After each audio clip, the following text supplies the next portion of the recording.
Hi friends! ఈరోజైతే సింపుల్‌గా egg fried rice ఎలా చేసేసుకుందామో చూద్దాం రండి. ముందైతే ఆనియన్, పచ్చిమిర్చి, కరివేపాకు, కొత్తిమీర ఇవైతే మ్యాండేటరీ అండి. మనం పైగా క్యారెట్ అండ్ బీన్స్ ఇలాంటివి గూడా యాడ్ చేసుకోవచ్చు. క్యాబేజ్ కూడా. సో, మనకైతే ఇవైతే సరిపోతాయి. నేను క్యారెట్ వరకే తీసుకున్నాను. కట్ చేసి పెట్టుకొని ముందుగా ఒక బండి పెట్టేసుకొని ఒక 3 స్పూన్స్ ఆయిల్ వేసుకొని తర్వాత జీలకర్ర యాడ్ చేసుకోవచ్చండి. అండ్ పచ్చిమిర్చి వేసుకోవాలి. తర్వాత ఆనియన్స్ వేసుకోవాలి. అలాగే కొంచెం కరివేపాకు గూడా వేస్తున్నాను. మంచిగా కొంచెం ఫ్రై అయ్యేంత వరకే కలిపేసుకోవాలనమాట. తర్వాత ఈ క్యారెట్ గూడా యాడ్ చేసుకోవాలి. ఎందుకంటే క్యారెట్ గూడా ఉడకాలి గదండీ మనకి. లేకపోతే మరీ గట్టిగా అనిపిస్తాయి. సో, ఇట్లా మంచిగా ఆయిల్‌లో ఫ్రై అయిన తర్వాతకి కొంచెం పసుపు వేసుకోవాలి. అలాగే కొంచెం అల్లం వెల్లుల్లి పేస్ట్ గూడా వేసుకోవాలనమాట. మరీ ఎక్కువ గాదు. కొంచెం ఏదో టేస్ట్ బావుండడానికనమాట. సాల్ట్ కూడా వేసుకుంటే మంచిగా మగ్గిపోతాయి ఆనియన్స్.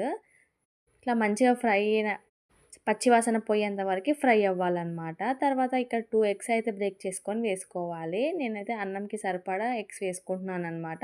ఎక్కువ మంది తినాలనుకుంటే లేకపోతే ఎక్కువ ఇష్టం ఉంటే ఎక్కువ కూడా వేసుకోవచ్చు ఎగ్స్. అది మన ఇష్టం కదండీ!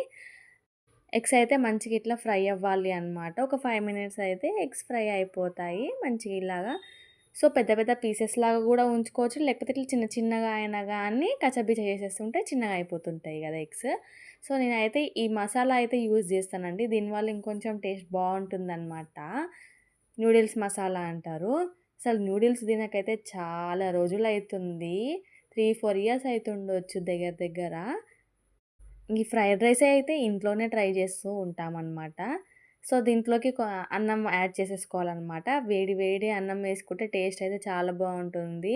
నార్మల్ సల్లన్నం గూడా వేసుకోవచ్చు గానీ, కొంచెం టేస్ట్ అంతగా అనిపియదు.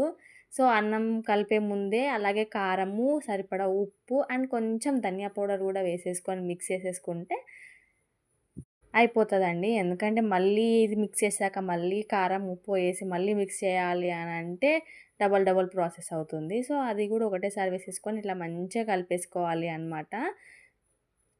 సో, నెక్స్ట్ వీడియోలో ఇంకేం వంట గూడా చూడాలనుకుంటున్నారో కామెంట్ జేయండి ఫ్రెండ్స్. ఇప్పుడైతే చూసారు గదా! వేడి వేడి ఫ్రైడ్ రైస్ అయితే రెడీ అయిపోయింది. లంచ్ బాక్స్‌లో గూడా సూపరుంటుంది. నేనైతే మా వారికి ఇట్లా డెకరేట్ జేసి ఇచ్చాననమాట. చాలా బావుంది గదా! చూసారు కదా! యమ్మీ యమ్మీ ఫ్రైడ్ రైస్.